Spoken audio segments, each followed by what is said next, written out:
بسم الله الرحمن الرحيم. شرح الأصول الثلاثة. وقفنا عند الدليل على ربوبيته وإلهيته سبحانه وتعالى. ممكن إلهية ممكن ألوهية. دليل ربوبية وألوهية الله سبحانه وتعالى. قال شيخ الإسلام محمد بن عبد الوهاب بن سليمان بن علي رحمه الله تعالى: والدليل قوله تعالى: ومن آياته الليل والنهار والشمس والقمر لا تسجدوا للشمس ولا للقمر واسجدوا لله الذي خلقهن إن كنتم إياه تعبدون. دلیل قول الله سبحانه و تعالی است. بعضی از آیات‌های او شب و روز و آفتاب و ماهتاب است. شما آفتاب را سجده نکنید، شما آفتاب را سجده مکنید و ماهتاب را نیز سجده نکنید. در همین جا سجده یسجد خیلی که وقت تنبیه کردم بودم که لام کنیم بعضی فعل ها مفعول میشن. سجده نکنید. من ترجمه های تاجیکی ترجمه کردگی بینم، حتی فارسی هم گفته است که شما برای آفتاب سجده نکنید و برای ماهتاب سجده نکنید. برای نمیشه، این خطا است. شما سجده نکنید آفتاب را و ماهتاب را، همین میشه، این را میشه. و واسجدوا لله، و الله را سجده کنید، ذاتی که اونها را آفرید. اگر شما وی را عبادت میکرده باشید، وی را شما عبادت کن باشید، چون که در اولی فعل تعبدون کنتم مصدر، این کنتم ایاه تعبدون، اگر شما وی را عبادت میکرده باشید. وقال الشارح: هذا دليل على ربوبيته وإلهيته سبحانه وتعالى. این آیت دلیل شده است هم به ربوبیتش و هم به الوهیتش. یعنی این دلیل به توحید ربوبیت و به توحید الوهیت یا که توحید عبادتش هم میگوید. بعضی از آیات های او شب و روز و آفتاب و ماهتاب،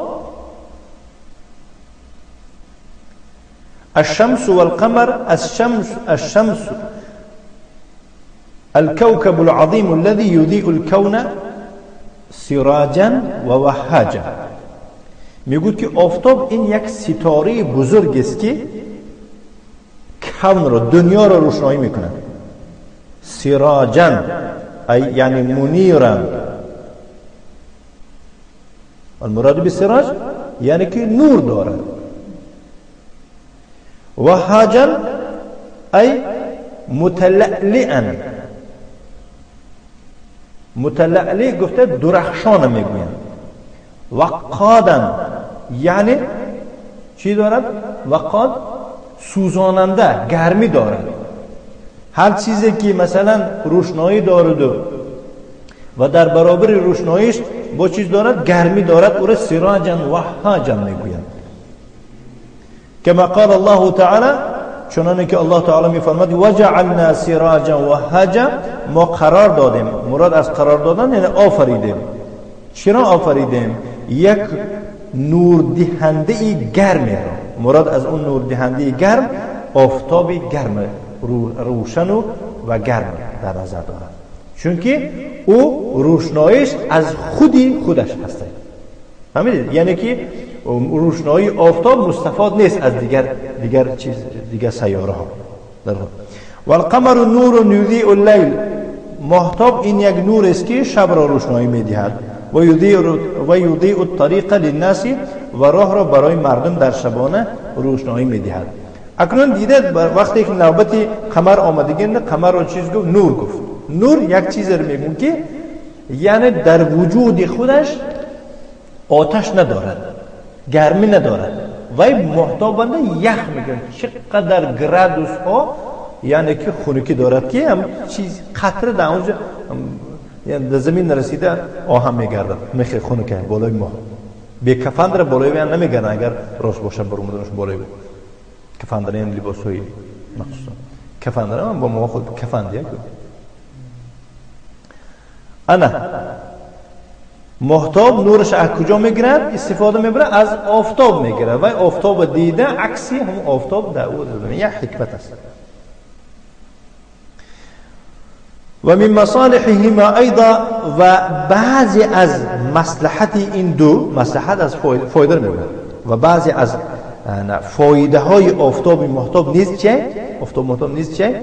اصلاح الكون باشجاره و ثماره و بحاره. دنیا رو به اصلاح به درستی میبره این دو، به درختای دنیا، به میوه های اون دنیا، به بحرهای دنیا. حتی فایده اونها هم در بحر است هم داره. او گرمی که آفتاب در بحر میزنه از بحر بوق میبره و شوره آبی بحر دیده کی دیده بحر صورت چی دیده؟ یعنی وی از همون یا آب نمک میکنه از وی بدتر است. هوای بوق کرده فیلتروات کرده بالا میبره ابرش میکنه با در دیگه جو با شیرینش کرده میچوشه. آفتاب نباشه در کجا؟ له فلو اختفت الشمس عن الكون اگر مبادا میگو آفتاب از دنیا پوشیده گردد لتضرر الكون دنیا به ضرر می آید. تضرر ضرر رسانید فلانی را میشه متعدی میشه. اکو خواهی که همین فعل متعدی چی شود لازم شود تضرر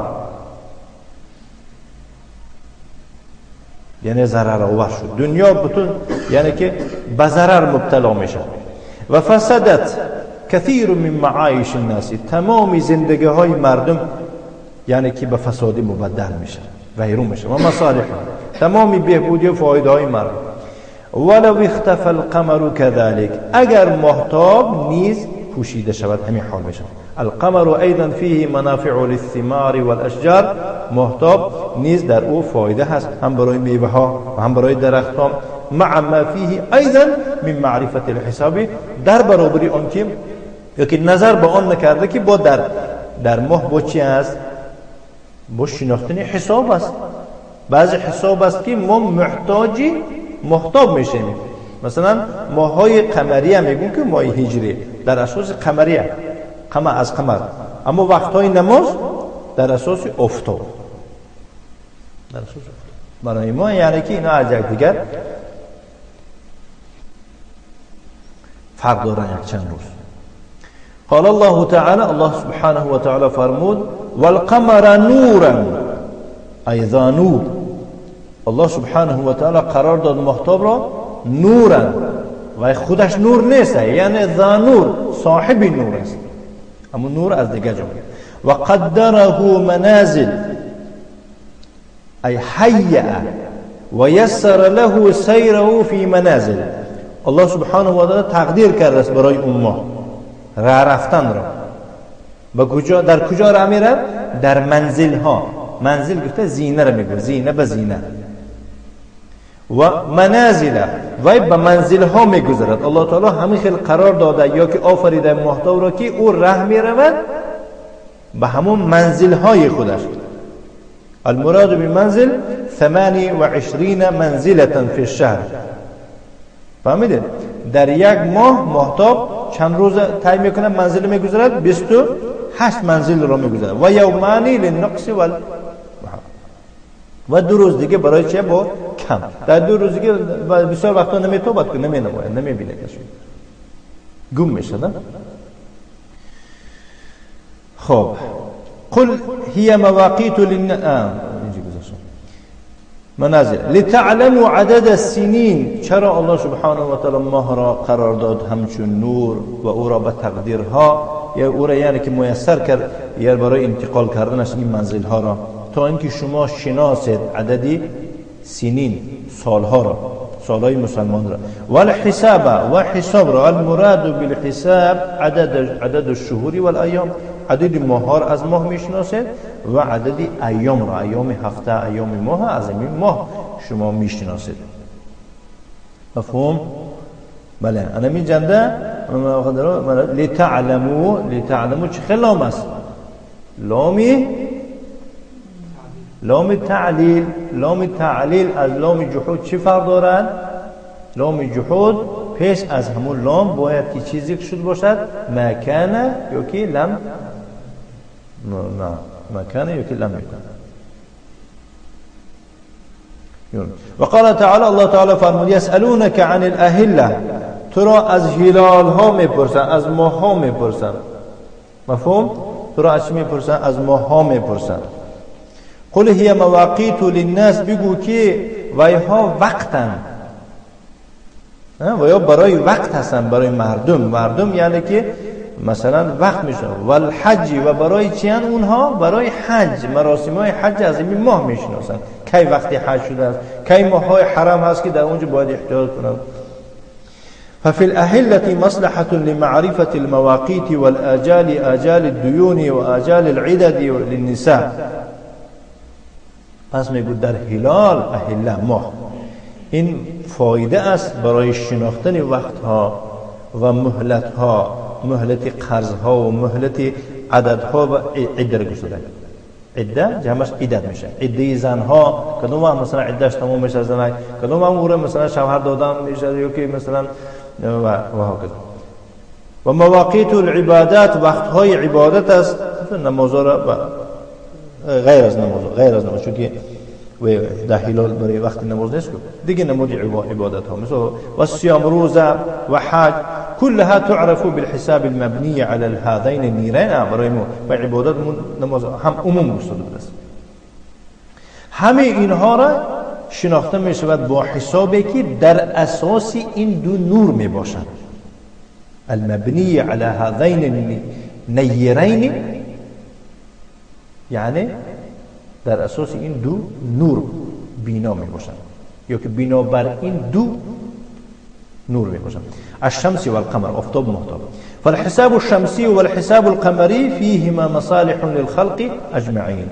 خلاصه میگوید حساب آفتابی و یا که حساب ماهتابی در این دو مصلحت هاست، فایده هاست برای جمیع مخلوقات، نه فقط برای شما ای ثقلین.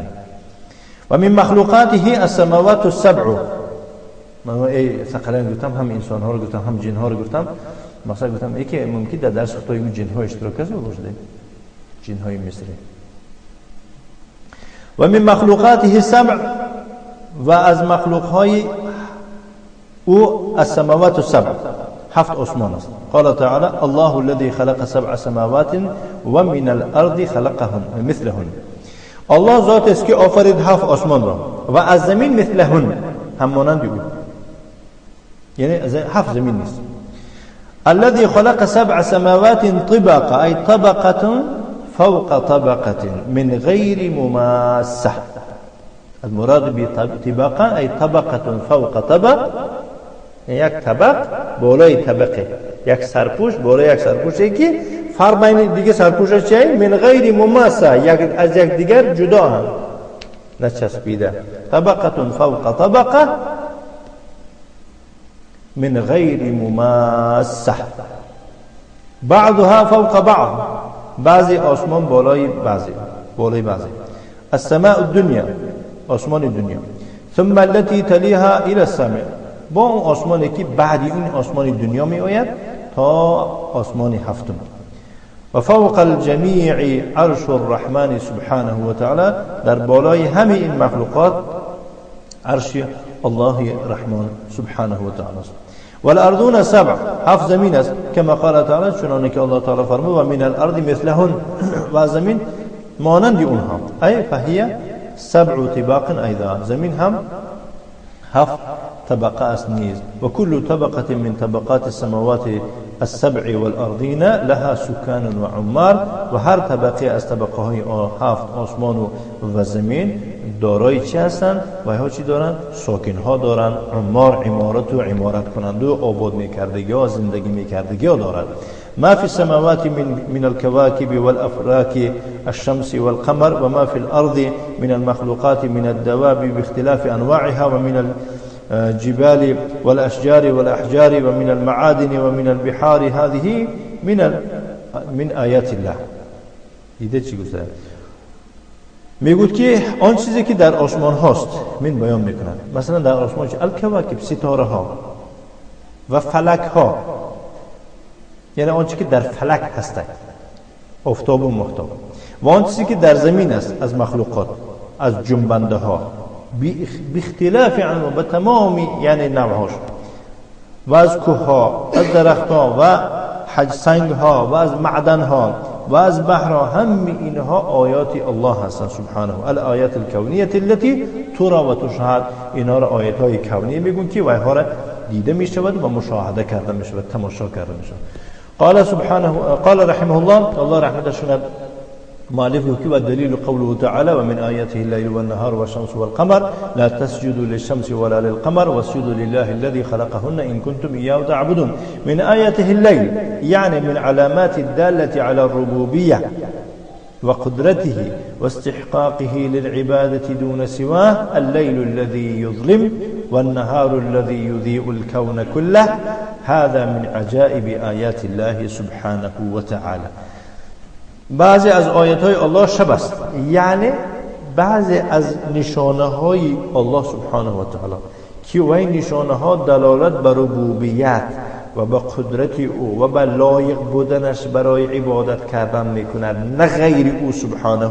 این شب است که چکار میکنه؟ یظلم و ظلمت میباشد، تاریکی میدهد، و روز است که روشنایی میدهد تمام دنیا را. این از عجایب آیات الله سبحانه و تعالی است. فمن الذي يجعل الكون كله مظلما في آن واحد، کیست؟ همان ذاتی که تمام دنیا را در یک لحظه به ظلمت مبدل میکنند.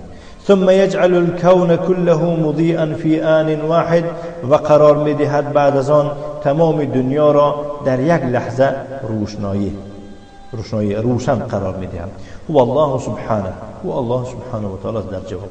لو اجتمع الخلق على أن يضيئوا بقعة من الأرض ما استطاعوا أن يضيئوا إلا بقعة محدودة. اگر مردم همه جمع شوند به خاطر اینکه یک گوشه از زمین را روشنایی دهند یا که روشن گردانند، قادر نمی باشند چیکار کنند؟ روشنی دهند مگر یک کنج، یک گوشه محدود را، معین را. لو جاءوا بمكائن الكهرباء التي في الدنيا كلها لا تضيء إلا جزءا محدودا من الأرض، اگر ایشان بیارن تمام آلات ها و جهازهای کهربایی را، یعنی الکتروستانسی های جهان را که در دنیا هست، در تمام دنیا همش جمع کنند، روشنایی نمیدهند مگر یک جزء محدود را از زمین. اما الشمس والقمر فهما يضيئان الارض كلها، اما آفتاب و ماهتاب باشه این دو بس تمام زمین را روشنایی میدهند. و النهار یتعاقبان و اللیل و النهار یتعاقبان، فی شب و روز میگوید یتعاقبان، یعنی یکی از پس دیگری میآید در نوبت. و الشمس والقمر كذلك، همچنین آفتاب و ماهتاب نیست. الله تعالی فرمود قال الله تعالی لا تسجدوا للشمس ولا للقمر، شما آفتاب و ماهتاب پرستی نکنید، واسجدوا لله الذي خلقهن، و سجده کنید الله را که ویها را آفرید است، این کنتم ایاه تعبدون، اگر شما وی را عبادت میکرده باشه. هذا ابطال للشرک، این دلیل به باطل گردانیدن شرک است. لا تسجدوا للمخلوقات، شما مخلوقات سجده نکنید. لأن من اعظم المخلوقات الشمس والقمر، زیرا که از همه بزرگترین مخلوقات که آفتاب و ماهتاب است. ولأن المشركين كانوا يعبدون الشمس ويسجدون لها، زیرا که مشرک ها آفتاب پرستی میکرده بودند و وی را سجده میکرده بودند. و منهم من یعبد القمر، بعضیشان چه ماهتاب را میپرستید، و الکواکب، ستاره ها را میپرستید، مثل قوم ابراهیم یبنون لها، برای اونها بیناها میساختند. برای ویها چه بیناها میساختند؟ برای یعنی که به شکل همین ها میساختند. هیکل ها میساختند علی صورت الکواکب، به صورت ستاره ها، و یعبدونها، ویها را عبادت میکردند. فقوله تعالى لا تسجدوا للشمس، قول الله سبحانه و تعالی که فرمود شما آفتاب پرستی نکنید. السجود معناه وضع الجبهة على الارض خضوعا للمعبود، پیشانی را در بالای زمین ماندن است به خاطر خاکساری و شکست حاله در پیشگاه معبودی که شما پیشانتون در او مونده. و هو اعظم انواع العباده، این سجده یا که سجود از همه بزرگترین انواع عبادت است. و رسول الله صلی الله علیه و سلم یقول، میفرماید که اقرب ما یکون العبد من ربه، از همه نزدیکترین آن جایی که بنده در اونجا به پروردگارش با بسیارتر نزدیک می شود در درون نماز. و هو ساجد، و در سجده باشد. در درون نماز درون انسان به پروردگار نزدیک، که خصوصیتی درون نماز میاد. با در درون نماز کدوم حالت است که شما با بسیارتر به پروردگار نزدیک میشید؟ این و حاله و هو ساجد، حالا اینکه در سجده باشه یا که سجده کن باشد. اخرجه مسلم من حدیث ابی هریره رضی الله عنه و ارضاه. فاعظم انواع العبادة السجود على الارض، از همه بهترین بزرگترین انواع عبادت این در بالای زمین سجده کردن است. لان وجهك الذي هو اعز شيء عندك، چون که اون روی تو که وای از همه عزیزترین و احترامترین چیز است در پیش تو. وضعته لله على الارض، بخاطر الله شده او را در بالای زمین تو ماندی. برای چی؟ تعبدا لله، الله را عبادت کرده. و تذللا بین یدیه سبحانه، و خار شده در پیشگاه الله سبحانه و تعالی. هذا هو السجود الحقیقی، این سجده حقیقی مینامد. ولا یلیق التعبد به، بچنین نوعی سجود عبادت کردن لایق نیست الا لله، مگر الله. اما السجود للشمس والقمر فهو سجود لمخلوق لا يستحق ان يسجد له، اما سجده کردن آفتاب و ماهتاب اینم یک سجده مخلوق است که درست نمی باشد که چنین مخلوق را سجده کرده شود. فلا يجوز السجود للمخلوقات، مخلوقات سجده کردن جایز نیست. و انما السجود للخالق المخلوقات، للخالق المخلوقات برعکس سجده جایز است. برای چی؟ یا که واجب است، ضرور است، حتمی است برای آفرنده تمام مخلوقات. اما المخلوقات فهي مثل اون مخلوقات مانند تو هستند، مخلوقتون و یا مخلوق هستند، مدبرتون به حال ویها نیز چاره دیده می شود، یعنی ویان در زیر کنترل می باشند، ویان محتاج مثلا نظارت الله هم. یک لحظه اگر مثلا از زیر تدبیر چاری الله ویا خالی شوند تمام میشه حالشون. متصرف فیها، در اونها تصرف کرده میشه. الله چی خیلی خواهد و یاره استفاده میبره. تصرف یعنی چه؟ تصرف یعنی یک کار استفاده بردن، یک چیز میخوایم کتاب استر بنه، خواهی استرش میمونه یک دیگرگونی و یا محتاج دیگرگونی هم مستقره برای صرف دیگرگونی هم که هل تسجد لمخلوق عاجز مثلك، نخواد تو همین دونسته مخلوق عاجز را هم مانند تو را خودت بودگی مخلوقت تو سجده بکنی. هذا لا يجوز. این ذهبت العقول، این جایز نیست. میگود عقل ها کجا باشند؟ میگود عقل های کسانی که همین مخلوق ها را سجده میکنند قبر پرستی و کجا باشند؟ السجود انما يستحقه الخالق سبحانه الذي لا يعجزه شيء. سجده تنها حق بر او کیست؟ کدام ذات است که لایق و حق بر به سجده کردن؟ الخالق، خالق است که سبحانه و تعالی لا يعجزه شيء، و را یگان چیز ناتوان و عاجز نمیگرداند. لا يعجزه شيء، بله یگان چیز و را عاجز و ناتوان نمیکند، یا که یگان چیز از او گریختن و خلاصی ندارد. فالسجود حق لله عز وجل. خلاصه سجده یا که سجود این حق الله سبحانه و تعالی است، وليس حقا للمخلوق، حق یگان مخلوق نیست.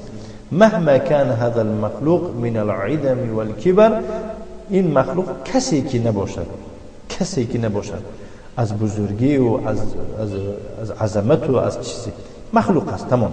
فانه مخلوق ضعیف مدبر متصرف فی، چون که وی مخلوق است، ناتوان است، چاره دیده شده است، در او تصرف کرده می شود. لا تسجدوا للشمس ولا للقمر، آفتاب و ماهتاب پرستی نکنید. واسجدوا لله الذي خلقهن، الله را سجده بکنید که او آفریده است اونها را. ان کنتم ایاه تعبدون، اگر شما وی را عبادت میکرده باشید. فالواجب الا نعبد الا الله، واجب است که ما جز الله کسی و چیزی را عبادت نکنیم. فاذا سجدتم له، چون شما وی را سجده کنید، الله را باشد است، و سجدتم لغیره، و غیر الله را نیز سجده بکنید، فانکم لا تکونون عابدین لله، شما الله را عبادت کن نمیشوید. العبادت الصحیحه، که عبادتی شما را بد نامیده شود عبادتی درست. بل تعبدونه مع الشرک، برعکس در این حالت شما وی را با شرک عبادت بکنید. و الشرک یفسد العباده، و همون شرکتون عبادت را ویران میکنند. و صلی اللهم و سلم علی نبینا محمد و آله و صحبه و سلم تسلیما مزیدا.